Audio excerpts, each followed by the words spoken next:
What's good, people? You know who it is. It's your boy Jug coming at you live with the new messed up podcast right now. I'm saying messed up because we got it coming from the phone. My computer's jacked, my backup jacked. I can't mess with my work computer. You know, you get fired for that. Don't want to get fired on my day off.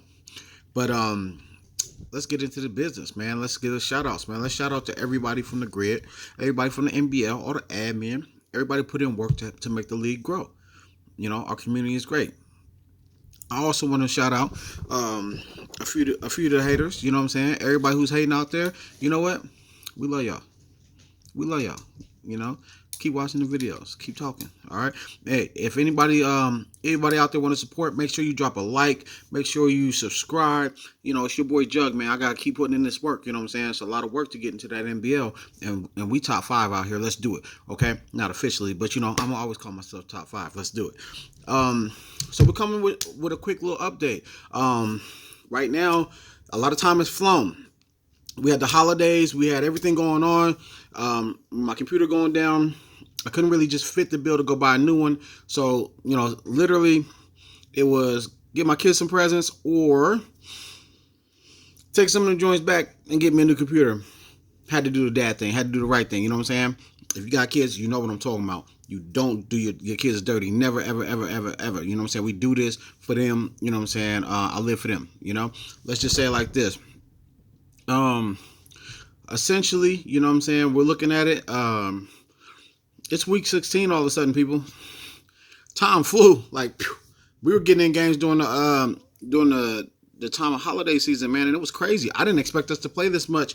But then knowing how grid is, man, we gets busy. Like straight up, we gets busy. I mean, I don't care what league you're in. You got to understand. Guys aren't in the chat, complaining. Guys are, they're in here getting their games in, man. That's what if you really want a solid community, you got to come here with it, man. Um, but anyway, let's do a little update on the standings. Let's start with your boy. I'm sorry, y'all. I couldn't do it. I just couldn't do it. Too many games where I wasn't paying attention to some of the details, man. Too many games where I just couldn't close out a team. I had a lot of teams on the hook and never polished them off. A lot of things just didn't go my way this year. Last year, I knew my struggles. This year, my struggles were crazy. Some games, Alan Potter, my rookie quarterback, he comes in balling. Balling. He's coming in throwing dimes out here. Then some games, I can't hit nobody on a slant route. An open pass. No pressure. I'm talking about an interception throw. I don't know. You know what I'm saying? His awareness is bad. When I drafted him in the first round, everybody was screaming bust. He might be. Literally, the dude came in with a second round grade, but we needed a quarterback that bad. And quarterbacks were not heavy in this draft. Other than Walter Dobbs, who, we got to show respect and shout out that he's balling. It was just my quarterback. Really, that was it. Those are the only options. We're sitting here in the cellar, man. We're 5-10. We're not going to end the season well. I've had some real good games against some of the heavy hitters this year, but I do that always, man. And then I lose to some of the guys who I probably should smash. So essentially, man, Jug got to get it together, and I got to keep it together. The top of my division right now is 7-7 Raiders. I should have him. We had a hash shot going, road to 8-8 out here, and I couldn't finish it. So we'll see what happens with us next year, because really that's all we're planning for. The Chiefs and the Raiders are fighting for the top of our division at 7-7 and 7-8. We'll see how that handles, or how that kind of plays itself out. Let's look at the AFC East. The Bills balling. They're 10-5. The Jets are, they're trying to make some noise. They're 8-6, but they couldn't catch up on the Bills. The Bills are balling. AFC South, of course, the Colts and the Titans are just, they're running away with it, man. 12-3 and 11-4. The Titans are right there. The Colts slip and the Titans are on them. The AFC North is pretty interesting, man. What you got, the Bengals and the Browns both at 10-5. Them Browns don't play around, man. I done seen them. They're legit. They're legit. Let's just say that right now on everything. They legit. The Vikings and the Bears, both those teams are legit as heck too. There's Vikings 12-3, Bears are 10-4, but don't sleep on the Packers. The Packers is 9-5, and they're not playing. The Lions, I like the team. I played them this year. If they didn't have a lot of injuries, this team would be better than they are. They're 1-14. They're looking more like the Simba Lions, less like the Mufasa Lions. Shout out their owner though. He keep balling. All right. That dude needs respect. A lot of people have fun when they winning. Nobody really be having too much fun when they losing like that. But this dude's having fun the whole time, and he's still trying to contribute. Shout out to my man, the Lions. Looking at the NFC South, hey, them Falcons is some dogs. They 13-2. They're playing. Okay, they're out here doing their thing. The Panthers is right there at 10-5, and also the Buccaneers is balling at 9-5. The Saints and the Cellar 2-12. That's rough.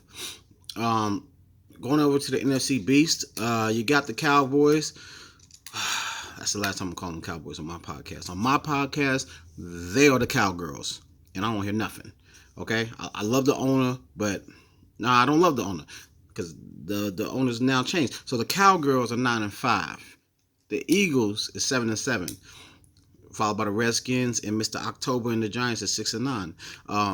Looking at the NFC West, it's clinched already by the Cardinals. They're 9-6. It's crazy to see the Seahawks at 5-10. That team was loaded when we started this. I don't know what's going on. The Rams are 4-10. Loaded team. I don't understand what's going on with them. The Niners are 5-8. We'll see how they go. The team with the best record in the league being the Falcons. I can't say I predicted it. When they let go, I think they let go Vic Beasley in the offseason. I was like, wow, that's not going to work out. No, they're balling.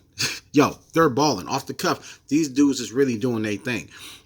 So shout out to them dudes, man. Shout out to them cats, man. They really earned it. You know what I'm saying? They really earned it, man. You know what I'm saying? Everybody out here balling. The whole league is really showing their tail this year. You know what I'm saying? They're all balling. I want to pull up some of the stats from the league. Just let's show you guys who's really leading the league in some of these statistical categories. A guy I just played, Patrick Mahomes, dude got 4,161 yards. He legit. yo, dude is nice. I didn't think he was that nice last year when I seen him every once in a while, but dude is balling. He's really putting it together. And it's nice to see. Davis Webb is second in the league with 3,897 yards. I didn't expect that.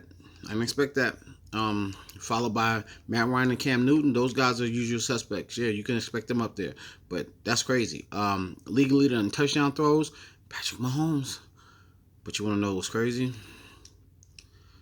Patrick Mahomes is 1, 2, 3, 4, 5 in the league in interceptions with 30. He got one more touchdown than he has interceptions. He gets that together, and the Chiefs go from a seller team to top team in my division. And I don't want to see that ever happen. So keep doing what you're doing. Looking at it like this right now, Carson Virgil from the Saints leading the league in interceptions at 8 touchdowns to 36 interceptions. Run the ball, baby. That's all I got to say. I mean, I know I got to be up here somewhere with my guy, but boy, not like that. My rookie competition, Walter Dobbs, the number 1 pick in the league, he has 25 touchdowns, but 31 interceptions. I don't have that many touchdowns, but Alan Potter has 15 to 26, so that's bad. But man, I know that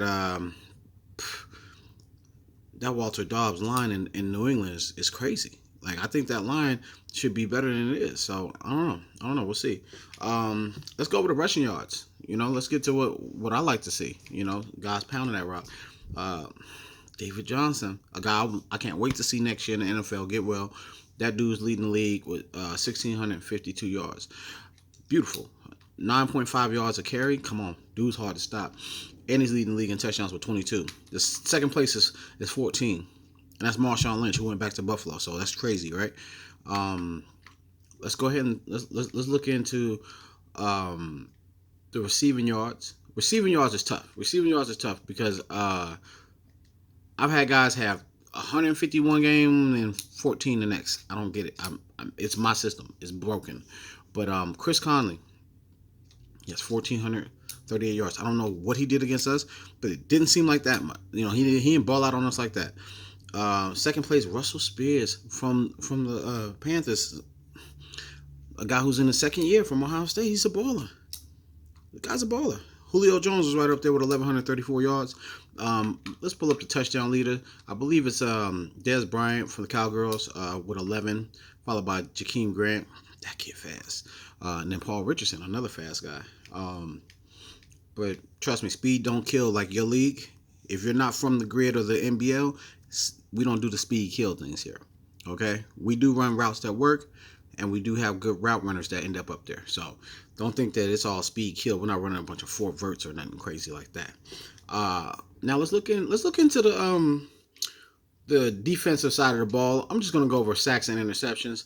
For sacks, we got a second year man, Omari Ship from Buffalo with 18.5 sacks. Wow. I mean, that's big. Dude is a baller. Interceptions, we got 3 guys tied in first with 10 interceptions. Deion Jones, like that guy. My son loves that guy. I think that's his second favorite player. They have the same name. Kyle Fuller and Adrian Amos. Who would have thought? These guys is balling. It's nice to see them guys. They all have 10 interceptions. Deion Jones, he with that Falcons defense, he drops back kind of far like a safety. So no, this is not like your league where the middle linebacker has 22 interceptions and stuff like that. No, our league leaders are normally corners. Okay, like the people who are supposed to get the interceptions. You know what I'm saying? That's how grid squad work. If you don't want to do that, don't apply. But if you want to get down, you know where to go. Okay. And looking into it, guys, the season's been rough for some, including myself, but then it's been really a blessing for others, like the Falcons and others. It's beautiful to see them balling, especially when I didn't think they would do this. Right now, if I'm going to give my odds for favorite to come out the AFC, based on teams I've played, I don't know. That's a hard one. But let me look at it like this. The Colts are nothing to play with. But I like the Browns a lot. I don't know. I like the Browns a lot. I think that team, they have 5 losses. I think they're ballers. Basing on the NFC, I'm going with the Birds. I'm going with the Falcons. I like the Vikings and the Bears too, but I like the Falcons the most. We'll see who wins it. I'll keep y'all updated because I won't be in the playoffs, but I'm gonna make some videos. Y'all hear me? I'm gonna make some videos. So off of that, I only got really one smack talk coming in, y'all. Only one. And this time it's not for me, but you know what? I think I need to. I think since I'm going to be a top 10 pick in this maybe a top 10 pick in this draft, depending on where I finish, I believe that I'm going to be a top 10 pick in this draft and I'll get me a quarterback again. I feel like the Cleveland Browns out here, y'all. I feel like the Cleveland Browns. We ended up getting a little bit of love from a few guys, but the main cats that I look at that I want to say some things to, I want to say some things to Z-Star, the boss. The last 2 times I was supposed to play Z-Star, I didn't get to play him. So I got to talk some mess so then he can be around and kick my butt or get his butt kicked, one or the other. So Z-Star, we coming for you. Straight up, we coming for you. I ain't playing no games. We trying to take you down. And the only other guy that had anything really to say is the Steelers, Pittsburgh. He said that division is his next year. I think he might take the conference if he could take the division. I don't know what y'all think, but he said that y'all boys is on notice. Y'all time is up. He said, it's been a good run, but he's taking it over. I don't know who doesn't agree with him. He's right now sitting at 7-6. This is his first full season here at the Grid, but he said y'all boys is done. He said the Browns is done, the Bengals is done. He said the Ravens is nothing. Like, who are they? He said, where? I don't know. But I'm gonna tell y'all like this: if y'all hear that man talking to you like that, y'all gotta show him something. And I don't think he's been shown enough to be really fearful of y'all. So we'll see. We'll see. As far as a team, he's got a squad. The Steelers is loaded. Even as older they get, they're still loaded. So we'll see what y'all want to do with him. I mean, I don't know. You know what I'm saying? I don't get to play him over here in the grid. I've known the man for a little bit. You know, we've known each other for a while. You know, he was in my DMs like, Joe, let them people know. So people, y'all been put on notice. If I come to y'all telling y'all that the Steelers done took the AFC North, the king of the North is now the Steelers, y'all know he done lived up to his acclaim. But you know, other than that, y'all, we gonna cut it off. I'm telling y'all right now, I'm in the market for a MacBook. I'm about to go get me another one. My MacBook Pro crashed on me. Hopefully I can pull this money together because, you know, I got my lady birthday coming up. My son birthday just passed. Christmas just passed. Valentine's Day coming up. My grandmother, you know, I got a lot of money coming out of these pockets, but we still got to get this MacBook on point because I need to make some videos. I got a program I want to buy and everything to do some editing because y'all know my editing is kind of sorry. But look, other than that, y'all, like, comment, subscribe, and it's Grid Squad. Every time you see me, Juggernaut out. Peace.